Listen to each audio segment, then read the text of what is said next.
ରାଜସ୍ଥାନର ଏକ ଛୋଟ ଗାଁରେ ରାହୁଲ ଚୌଧୁରୀ ନାମକ ଜଣେ ଯୁବକ ରହୁଥିଲା। ତା ପରିବାରରେ ସବୁକିଛି ଠିକ୍ ଥିଲା, କିନ୍ତୁ ତାର ବିବାହ ଭାଙ୍ଗିବାକୁ ଲାଗିଲା। ଥରେ ଏକ ବିବାହ ନିର୍ବନ୍ଧ ଭାଙ୍ଗିଗଲା କିଛି ବାଧା ଉପୁଜିଲା ବୋଲି। ଲୋକମାନେ କହୁଥିଲେ ସେ ବିବାହ ପାଇଁ ଉପଯୁକ୍ତ ନୁହଁ। ଧୀରେ ଧୀରେ ରାହୁଲ ନିରାଶ ହୋଇଗଲା।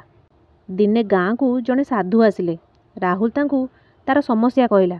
ସାଧୁ ହସିକି କହିଲେ, ପୁତ୍ର, ଯେତେବେଳେ ଦୁନିଆର ପ୍ରତ୍ୟେକ ପଥ ବନ୍ଦ ଦେଖାଯାଏ, ହନୁମାନଙ୍କ କବାଟ ଖୋଲା ରହିଥାଏ। ମଙ୍ଗଳବାର ଦିନ ଏକ କଦଳୀ ଗଛ ତଳେ ବସି ବଜରଙ୍ଗ ବାଣ ପାଠ କର ଏବଂ ତାପରେ ଚମତ୍କାର ଦେଖ। ରାହୁଲ ପୂର୍ଣ୍ଣ ବିଶ୍ୱାସ ସହିତ ଏହି ପୂଜାର୍ଚ୍ଚନା କଲା। ସେ ଏକ କଦଳୀ ଗଛ ତଳେ ଦୀପ ଜାଳିଲା, ଲାଲ ପୋଷାକ ପିନ୍ଧିଲା ଆଉ ସମ୍ପୂର୍ଣ୍ଣ ଭକ୍ତିର ସହିତ ବଜରଙ୍ଗ ବାଣ ଗାନ କଲା। ଜୟ ଜୟ ଜୟ ହନୁମନ୍ତ ଶବ୍ଦଗୁଡ଼ିକ ଉଚ୍ଚାରଣ କରିବା ସମୟରେ ତା ଭିତରେ ଏକ ଅଦ୍ଭୁତ ଶକ୍ତି ଉଦ୍ଭାବନ ହୋଇଗଲା।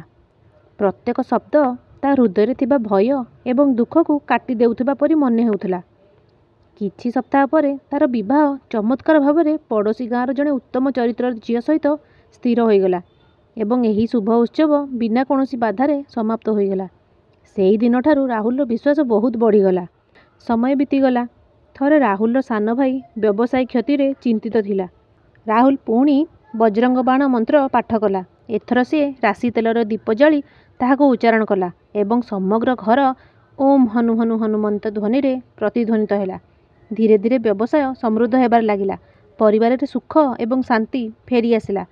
ଲୋକମାନେ ଏବେ ରାହୁଲକୁ କହିବାକୁ ଲାଗିଲେ, ତୁମର ପ୍ରଭୁ ହନୁମାନ ପ୍ରକୃତରେ ଜଣେ ଜାଗ୍ରତ ଦେବତା। ରାହୁଲ ହସି ହସି କହୁଥିଲା, ପ୍ରଭୁ ହନୁମାନ ସମସ୍ତଙ୍କର। ତାଙ୍କୁ ସତ୍ ହୃଦୟରେ ଡାକ, ସେ ନିଶ୍ଚୟ ଶୁଣିବେ। କିଛି ସମୟ ପରେ ଗାଁରେ ଏକ ମହାମାରୀ ଦେଖାଦେଲା।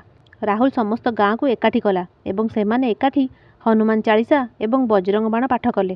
ଆଶ୍ଚର୍ଯ୍ୟର କଥା, ଗାଁରେ କାହାରି କୌଣସି ଗୁରୁତର କ୍ଷତି ହେଲା ନାହିଁ। ସମସ୍ତେ ଏହାକୁ ଭଗବାନ ହନୁମାନଙ୍କ କୃପା ବୋଲି ମାନିଲେ।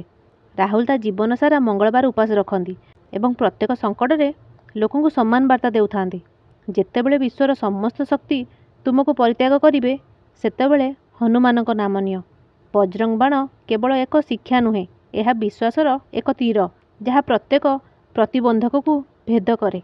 ସତ୍ୟ, ବିଶ୍ୱାସ, ନମ୍ରତା ଏବଂ ନିଃସ୍ୱାର୍ଥପର ଭକ୍ତିର ସହିତ ବଜରଙ୍ଗ ବାଣ ପାଠ କରିବା ଦ୍ୱାରା କେବଳ ସମସ୍ୟା ଦୂର ହୁଏ ନାହିଁ, ବରଂ ଜୀବନରେ ନୂତନ ଶକ୍ତି ଏବଂ ଆତ୍ମବିଶ୍ୱାସ ମଧ୍ୟ ଭରିଯାଏ। ସାଙ୍ଗମାନେ, ଯଦି ଗପଟି ଭଲ ଲାଗିଥାଏ ପ୍ଲିଜ୍ ଲାଇକ୍, ସେୟାର, ସବସ୍କ୍ରାଇବ୍ ନିଶ୍ଚୟ କରିବେ। ଜୟ ଜଗନ୍ନାଥ।